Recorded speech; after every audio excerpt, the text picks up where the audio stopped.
están diciendo los indicadores coincidentes. Y damos ya la bienvenida a nuestros invitados de hoy. Saludamos a José Luis García, CEO de Enbolsa.net. ¿Cómo estás, José Luis? También saludamos a Yuri Rabasa, trader financiero, analista y director del máster en trading financiero de ForexDuetAcademy.com, y a Víctor Galán, cofundador de Planeta Bolsa. ¿Qué tal? ¿Cómo estáis? Muy buenas noches. José Luis, Víctor, Javier, ¿qué tal? Buenas noches. Un placer, ¿qué tal? ¿Cómo estáis todos? Bueno, os voy a preguntar, voy a empezar contigo, Yuri, que te tengo aquí. Voy a preguntaros, lo primero, ese S&P 500 que estamos viendo. Ahora estaba mirando ahora dónde estábamos, cerquita de los 4.026 puntos aproximadamente. Tenemos ya hemos mirado varias veces voy a pinchar el gráfico, hemos mirado varias veces esos niveles en los que estábamos cerquita, ¿no? De esos 4.000 puntos, esa tendencia bajista bien definida desde inicio de año. Y luego tenemos esos 4.100 puntos que también nos advertías hace unas cuantas semanas, de decir, oye, los 4.100 van a ser también una zona importante para ver si rompemos por encima, ¿no? Que fue previa resistencia. ¿Cómo estás viendo este rebote de los mercados? ¿Cómo estás viendo ese intento de rotura de los 4.000 puntos? ¿Qué te parece a nivel técnico? Si quieres te pincho el gráfico. Sí, pínchalo, por favor, porque hay varios aspectos ahí a destacar. Para mí 4.100 sigue siendo el nivel a vigilar, pero hay varios síntomas de fortaleza. Este era todo el rango navideño. Fijaos que estamos en el S&P 500. No bajó de 3.800, inicia un ataque, una corrección relativamente leve y un nuevo ataque con mucho impulso, mucho momentum que está rompiendo en este momento el 4.000. Yo creo que el 4.100 está a la vuelta de la esquina. Si lo rompe o no en el corto plazo está por ver, porque es que va a coincidir la aproximación a ese nivel con publicación de toda la temporada de resultados empresariales. Y lo voy a hilar un poco con una reflexión que has hecho tú al inicio. En el corto plazo el mercado puede mostrarse irracional, puede haber movimientos semanales al albur de esa salida de datos fundamentales, al albur de esos beneficios empresariales, pero en el medio y largo plazo el mercado suele tener la razón. Entonces, ¿a quién creer? ¿A qué indicadores creer? Para mí, el mejor indicador, y yo creo que en esto los compañeros seguramente estén de acuerdo, los mejores indicadores, porque se ha demostrado durante muchos puntos de inflexión de muchos ciclos económicos, suelen ser los mercados, suelen anticipar ese movimiento, esa recuperación mucho antes y suelen detectar el inicio de las crisis también mucho antes. Ahora bien, aún tenemos que andar con cierta precaución porque como mínimo hasta que no se supere el 4.100 deberíamos andar todavía con mucha prudencia porque puede haber movimientos de volatilidad. Pero fíjate que en términos de, si nos va por ejemplo el Russell 2000 ya está rompiendo en estos momentos también un nivel mucho más clave que es el nivel 4100, ¿no?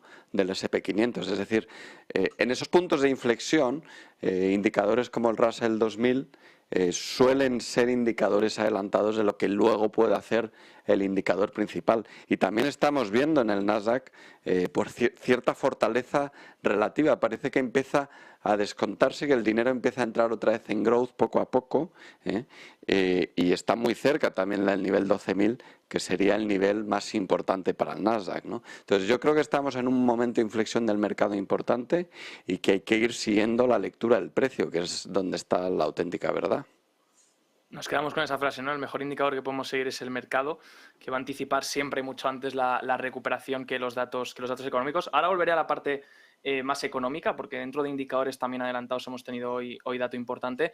Pero antes, Víctor, ¿cómo estáis viendo desde Planeta Bolsa estos rebotes? Ya hablábamos también hace unos días, luego os pondré un estudio que he visto de Carson sobre el tema de amplitud, para comentar un poco por encima, que ya veíamos que mejoraba en la última tertulia, lo comentábamos. ¿Cómo estáis viendo este nivel ahora en el S&P 500 y en otros índices si quieres comentar también? Sí, bueno, pues muy significativa desde luego. Tengo en pantalla, como también decía Yuri, al Russell, porque precisamente está a puntito, ¿no? Ya de romper lo que puede ser incluso una especie de, bueno, taza con asa, ¿no? Una figura que desde luego anticipa, ¿no? Esos 1.900 puntos, lo que vendrían a ser los 4.100, donde todavía el S&P no ha llegado.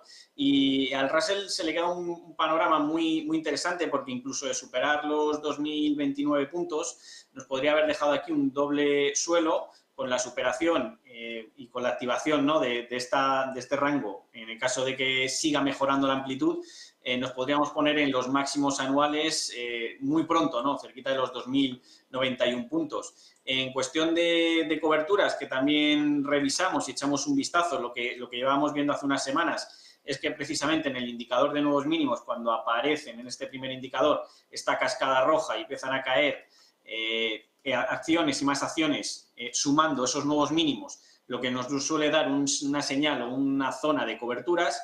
Lo que hemos estado viendo en estas últimas caídas es que no se ha activado ninguna línea de peligro y eso nos hacía pensar que probablemente algo mejor vendría. De hecho, aunque no se ve del todo bien porque se ve muy pequeñito, pero ya se puede empezar a ver un poco de césped verde, ¿no?, que es todo lo contrario, que es que empiezan a surgir nuevos máximos, algo que no ocurría en el mercado pues desde prácticamente las subidas, ¿no?, o finales de 2021. Por tanto, muy positivo que los indicadores de cobertura, por un lado, no den ninguna señal de peligro, que se estén rompiendo algunas señales interesantes en los mercados y que además, por ejemplo, en temas de amplitud, pues tengamos también al indicador, ¿no?, de avance, de la línea avance-descenso, subiendo de manera tan acelerada, muchísimo más que el NYSE, lo que significa que vuelve a entrar dinero en la economía y rompe, por cierto, el antiguo patrón que estábamos contando bajista, que estaba a punto de hacer un segundo impulso a la baja y que lo rompe y, bueno, pues destaca lo que podría ser un nuevo tramo quizás alcista. Así que muy interesante, con títulos y con mercados muy fuertes, como es el caso en el DAX alemán. Estamos prácticamente en rango semanal, pues en máximos en los 15.103 puntos, o como incluso es en el caso del IBEX, que estamos ya prácticamente rondando los 9.000 puntos en una Europa que lo está haciendo mejor incluso que el continente americano. Muchas gracias, Víctor. Nos quedamos con este repaso a amplitud y ciertos índices, también esos niveles de nuevos máximos haciéndose en los índices. ¿Tú cómo lo ves, José Luis? ¿Cómo estáis viendo desde en bolsa este rebote? ¿Puede ser un rebote de liquidación de cortos? ¿Puede ser que nos estén engañando a todos? ¿O realmente algunas cosas pueden estar anticipando?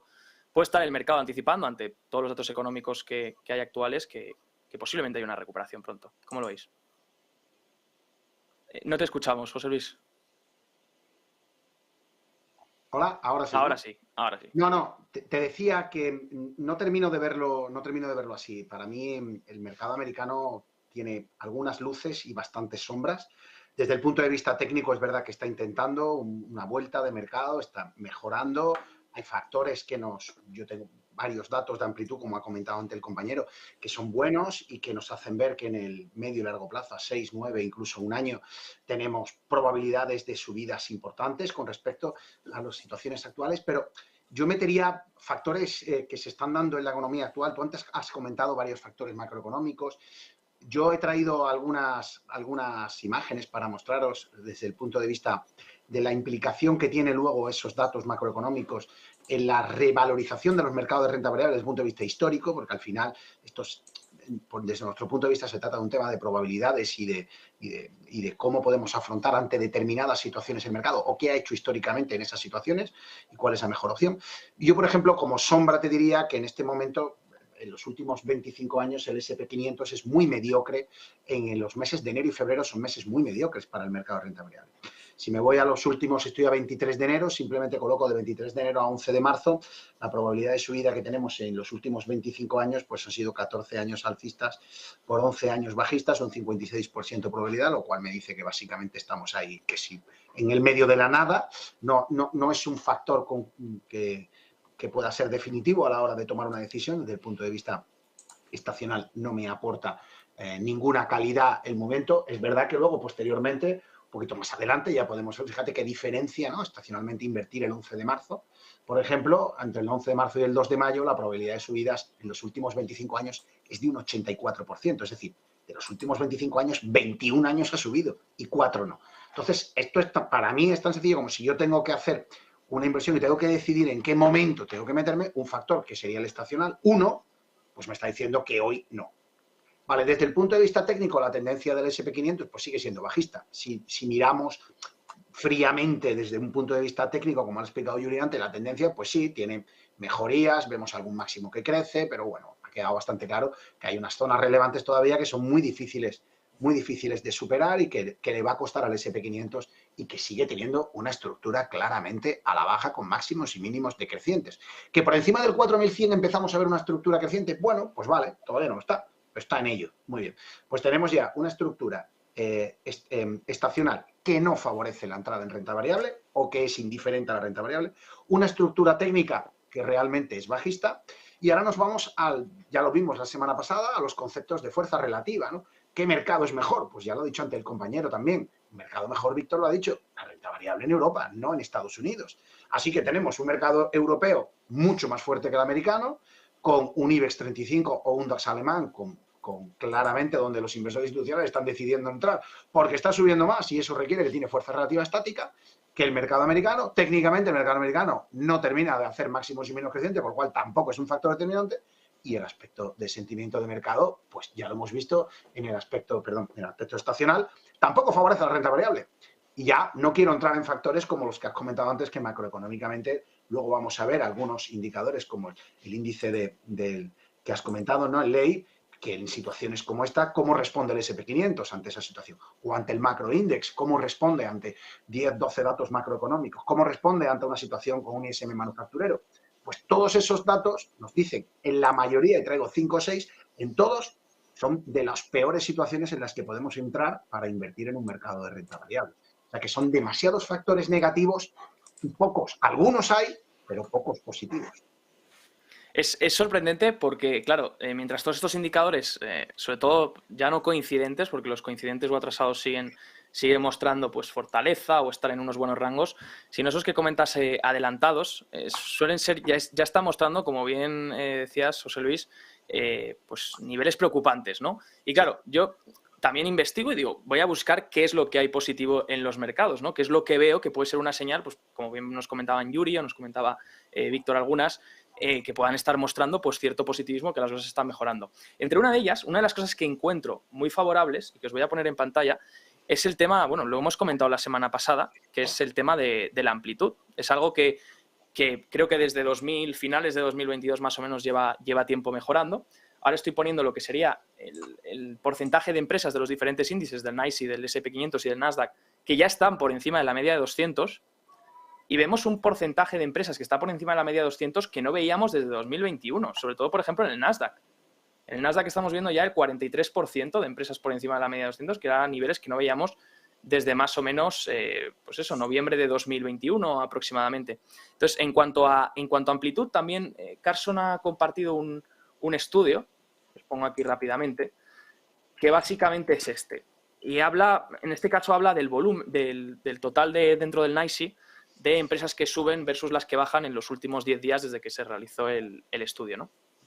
Y dice básicamente que ha habido 10 días totales donde pues hemos tenido esa especie de señal de breadth trust, ¿no? que es como se denomina, donde bueno, pues ese número de empresas que han avanzado dobla a las empresas que han bajado, y que suele ser una señal que identifica con los puntos verdes dónde se ha producido y que dicen que puede ser una señal bastante alcista. Entonces, voy a preguntarte, Yuri, a ti primero, ¿cómo lidiamos con ya que nos has dicho, no, el mercado tiende a adelantarse, y eso es verdad, el mercado va a ir siempre por delante de lo que haga el ciclo económico, pero ¿cómo lidiamos con una situación técnica que a lo mejor puede ser positiva? No sé si esto lo ves positivo en tema de amplitud, si tú has revisado también ese tema, y unos datos económicos poco favorables.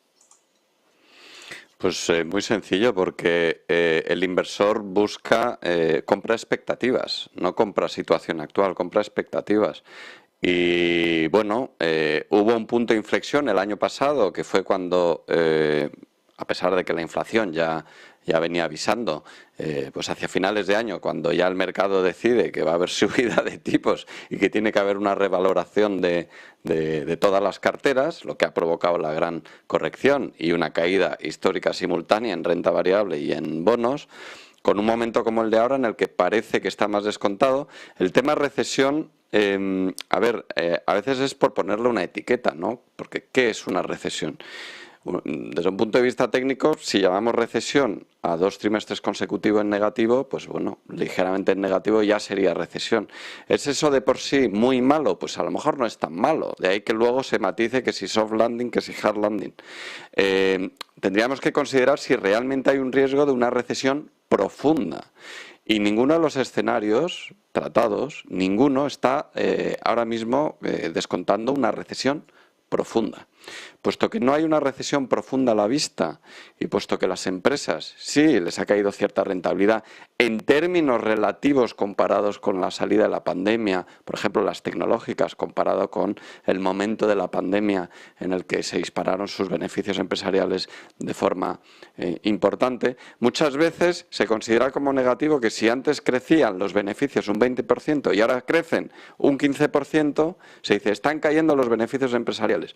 No es que estén cayendo, es que crecen a menos ritmo, ¿vale? Porque venían creciendo a mayor ritmo, ¿no? Entonces, suele haber una serie de componentes emocionales y de sobreactuaciones sobre lo que puede hacer el mercado que muchas veces crean confusión en estos momentos de inflexión de mercado, ¿no? Sin embargo, el dinero en el largo plazo sí tiene un comportamiento inteligente, sí que realiza el trabajo y sí que realiza las valoraciones, evidentemente con la información que existe en ese momento. Tenemos un momento en la economía muy diferente a otros, en el sentido de que sí se ha producido un momento de subida de tipos importantes, pero con una acumulación de capacidad de ahorro o de ahorro en las principales economías o de exceso de liquidez que había llegado muy bruscamente al sistema, que tiene muy poco parangón con otros ciclos económicos, ¿no? Y eso está, esto es una de las primeras cosas que uno aprende en economía cuando estudia las distintas crisis y los distintos modelos que explican las distintas crisis, te das cuenta que todas son diferentes y que un modelo no sirve para explicar otro modelo, ¿no? Y eso es lo que nos estamos encontrando en estos momentos, que las explicaciones para crisis anteriores no funcionan para explicar todo lo que está ocurriendo actualmente, porque la economía es algo sumamente complejo, ¿no? Entonces, liquidez, capacidad de ahorro, consumo, niveles de empleo elevados, sí que va a haber cierta ralentización, pero el mercado no está descontando una gran recesión. De ahí que el dinero esté recuperando la confianza y esté entrando simultáneamente en mercado de bonos y en renta variable, ¿no? Por eso digo que lo que hay que hacer es seguir al dinero inteligente, fijarse en lo que hacen los índices en las cotizaciones y la amplitud también suele anticipar esos puntos de inflexión. Por eso me refería antes también al Russell 2000, ¿no? Que es otra forma de ver la amplitud. Ahí lo tienes. Si es que al final en realidad se van alineando los componentes para pensar que en el largo plazo podría haber una recuperación del mercado, pero ojo, hasta que no se superen determinados niveles, solo podríamos estar en el inicio de un posible inicio. Iríamos poco a poco, ¿no? No asumiendo riesgos de más, sino absolutamente viendo confirmaciones de mejoras poco a poco. Víctor, ¿cómo ves este tema? Amplitud nos has comentado antes, más o menos lo veías bien. Este tema de que ya haya un nivel de empresas por encima de la media de 200 que no veíamos, sobre todo hace unos cuantos meses y posiblemente un año en el Nasdaq, ¿cómo lo estáis viendo? Pues tal y como tengo en pantalla, de momento históricamente positivo, porque sí que es verdad que ha habido 3 momentos muy claros en el tiempo donde la media de acciones que están por encima de su media de 150, el porcentaje, mejor dicho, es menor al 10%. Eso ocurrió en 2003, que viene de un poquito más atrás, que no llega a verse, y desde aquí vino una gran subida en el mercado durante unos 4 o 5 años. Luego es cierto que en 2009, tras la caída, volvimos a tener zonas de suelo de acciones por encima de su media muy, muy limitada, por encima prácticamente no llegaba ni al 5, 6, 7%, y de ahí volvemos a tener un arranque muy fuerte del mercado. Es cierto que entre medias hemos tenido varias correcciones, como ocurrió en la zona de 2010, en 2011, donde precisamente esta línea volvía a testear zonas nuevamente, no tan abajo, pero bastante límites, y ocurría, por ejemplo, también con las correcciones de 2016. Volvió a ocurrir en el 2020 con el COVID y ha vuelto a ocurrir en 2022. Es cierto que no hemos vuelto a caer y después de hacer varios suelos, intentos de varios suelos, estamos despegando de nuevo para lo que parece un nuevo impulso, ¿no? Como ocurrieron en los 5 o 6 años posteriores a hacer este tipo de suelos. Yo creo que quizá habrá que esperar, como decían los compañeros, eso sí, a las rupturas del mercado, ¿no? En rangos interesantes, pues 4.100, 4.300. Europa ya lo tiene más de cara porque parece que se ha acercado precisamente a esos máximos y sus acciones lo están haciendo realmente excelente. Y, sin embargo, en el mercado americano quizás tarde un poquito más, pero desde luego creo que se están empezando a dar algunas señales de ese tipo de acciones que empiezan a avanzar, que empiezan a hacerlo bien, muy significativa. Con respecto, por cierto, y dejo aquí un estudio de los nuevos mínimos, cada vez que en el mercado encontramos en el NYSE menos de alrededor 20 nuevos mínimos, hemos probado en Planeta Bolsa a abrir largos, a simular abrir largos en el mercado. Y tenemos una simulación de capital bastante positiva, con un 5,14%, lo cual, pues oye, son unas cifras que sin estar completamente en el mercado rondan bastante bien las cifras que el SP hace, con muchísima menos volatilidad y subiendo de manera más piramidal y en escalera.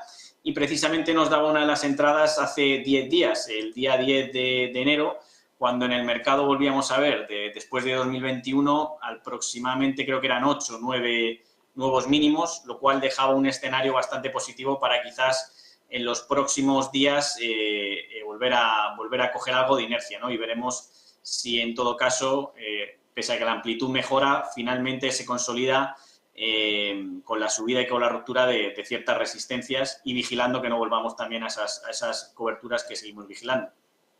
Muchas gracias, Víctor. Nos quedamos con este estudio que nos has compartido.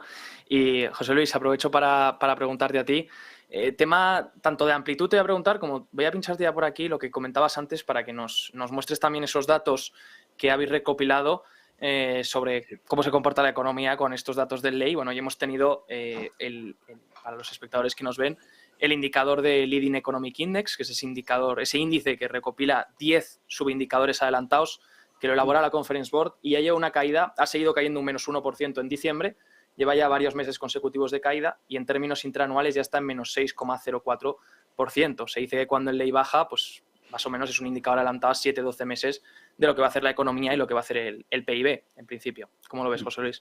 Bueno, yo te voy a dar una pincelada solo del tema de la amplitud. Te decía que tengo luces y sombras en los estudios, entonces, claro, todavía me hace falta un poquito seguir matizando, pero la mayoría de los estudios que nosotros realizamos a 6 meses, un año, y la mayoría, casi todos, a un año, nos dan unas probabilidades muy buenas y rentabilidades muy, muy aceptables. Y uno de ellos es, como decía Víctor, los estudios de amplitud. Y dentro de la amplitud, los New High, New Low, que él ha estado comentando en el NYSE, yo lo complemento, si te parece, Víctor, con el tema del Nasdaq. En este caso es el Composite, no el 100, porque el Composite tiene muchísimas más acciones dentro, más compañías, y por lo tanto, desde el punto de vista de la amplitud, lo que queremos es la mayor democratización posible, es decir, que haya muchas acciones. Y en este caso, pues en el ratio New High, New Low, fíjate cómo en el último, o sea, en toda la caída que hemos vivido, este ratio New High, New Low ha caído de una manera brutal. Lo tengo puesto en una media de 100, ¿vale? Esto es una media 100, para que suavice mucho el movimiento. Y hay un caso bastante interesante que se produce, es que una vez que toca fondo, es decir, una vez que cae de una manera profunda y se produce un giro al alza, ¿vale? Una reversión y un giro de este ratio de los nuevos máximos y los nuevos mínimos, cuando se produce ese giro o esa reversión, y pasa de nuevo por este punto, que es el punto 0,29, básicamente es un indicador donde ponemos zona máximos y zona de mínimos para tratarlo como un RSI o como un estocástico, da igual, simplemente para medir sobrecompras y sobreventas. Una vez que gira y tira, que es lo que está haciendo ahora, esta media de 100, por lo tanto vemos esta evolución favorable que comentaba Víctor, que está mejorando todos esos datos de New High, New Low, hay un punto que al girar y volver, girar y volver, girar y volver, girar y volver, girar y volver tantas veces como lo ha hecho, bueno, pues ahí lo tenemos recogido, año 1988, 91, 99, 2002, 2009, 2012 y 2019. ¿Qué pasó un año después? Pues en todos los casos el mercado terminó ganando dinero. Probabilidad, estos giros que se está produciendo ahora y que dentro de muy poco va a generar la señal de compra.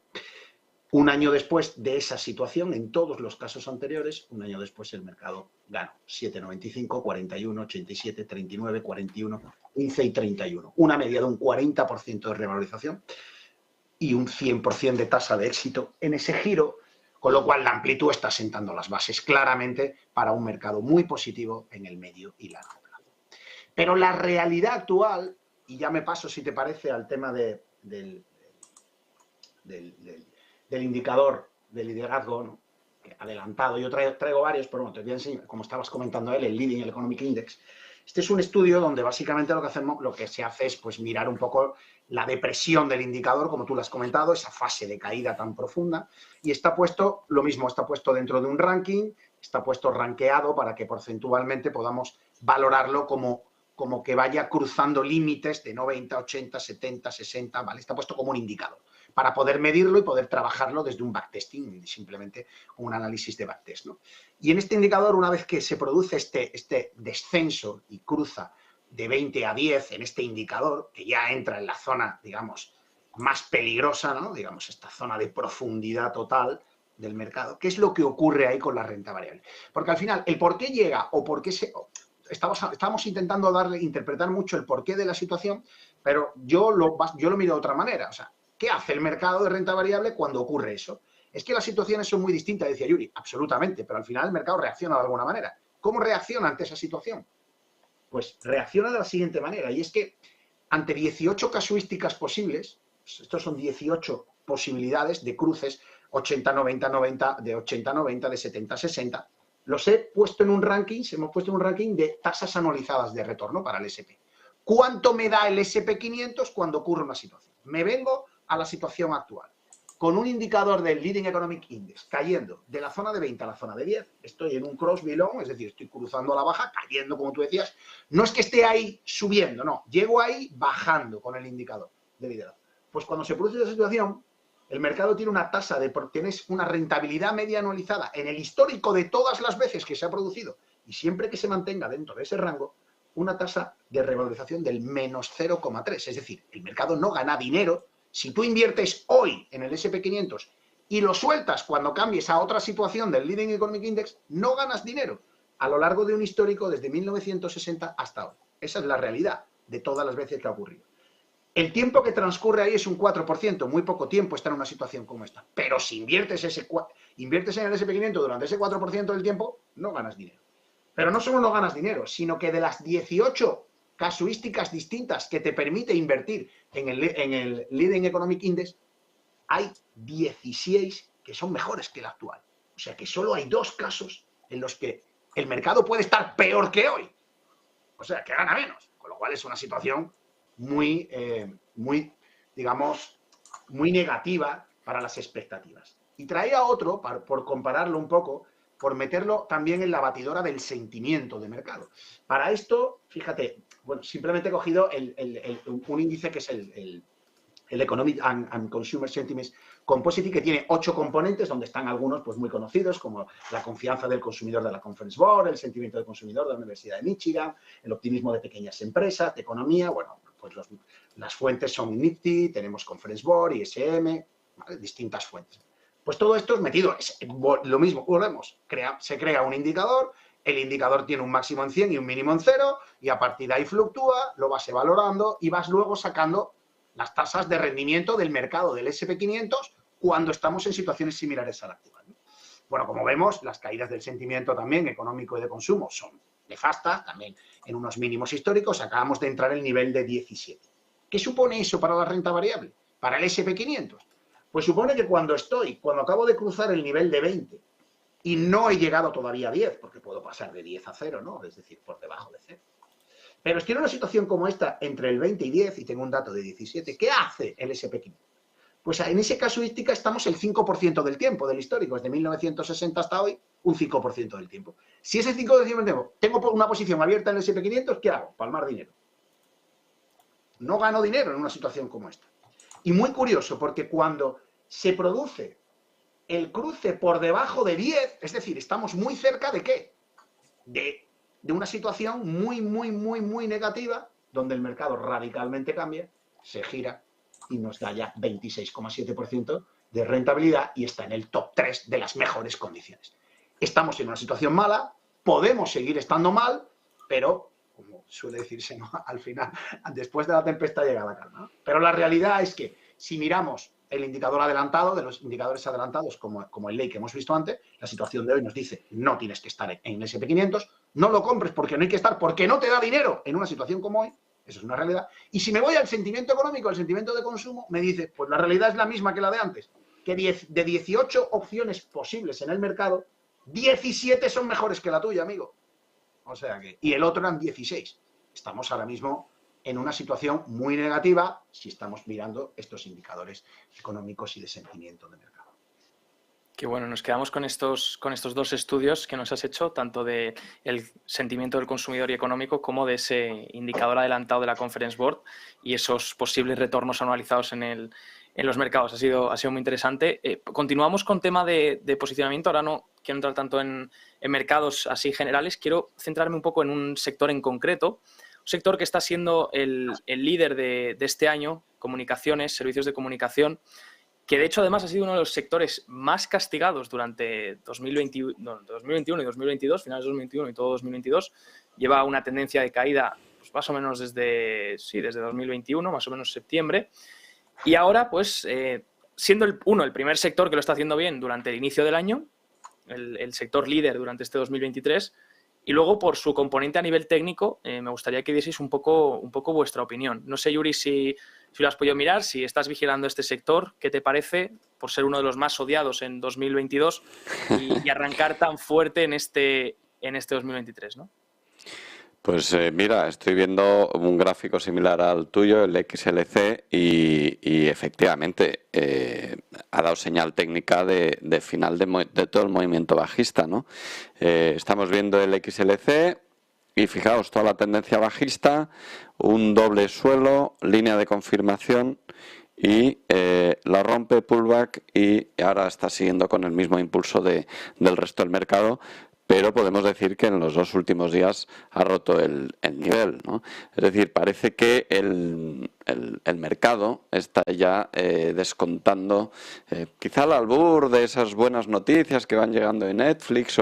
Bueno, en definitiva, parece que, como suele ocurrir en los puntos de inflexión, esa selección o esa rotación de sectores puede dar oportunidades interesantes, ¿no? Ahora mismo técnicamente está dando una oportunidad interesante comunicación y lo estamos viendo en el gráfico. Pues nos quedamos con ese análisis, Yuri. Víctor, ¿tú cómo lo ves? ¿El sector en el radar que tengas o tienes algunos otros que los ves mejor? Sí, desde luego es de los que mejor ha comenzado el año. Con un rango, desde luego, en semanal ya por encima de la media de 30 sesiones.